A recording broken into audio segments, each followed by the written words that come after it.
Čia Evangelija pagal Luką, perspėjimas netikintiems. Kai namų šeimininkas atsikels ir užrakins duris, stovėdami lauke jūs pradėsite belsti į duris ir prašyti: viešpatie, atidaryk mums duris.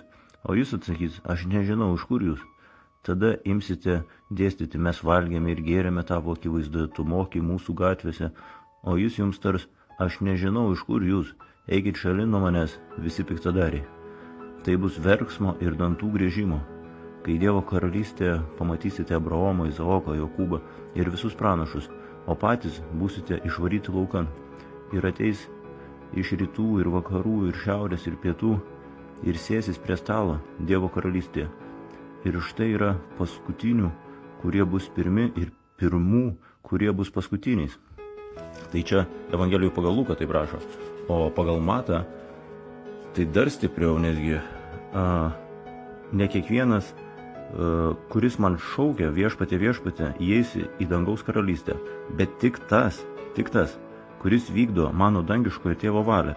Daugelis man sakys tai dienai atėjus: viešpatie, viešpatie, argi mes nepranašavome tavo vardu, argi neišvarnėjome demonų tavo vardu, argi nedarėme daugybės stebuklų tavo vardu. Tai čia panašu į katalikus. Tuomet jiems pareikšiu: aš niekuomet jūsų nepažinojau, niekuomet. Šalin nuo manęs nedorėliai.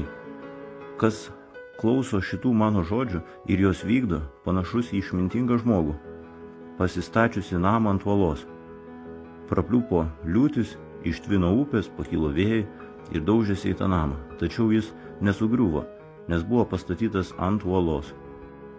Kas klauso šitų mano žodžių ir jų nevykdo, panašus į paiką žmogų, pasistačiusi namą ant smėlio.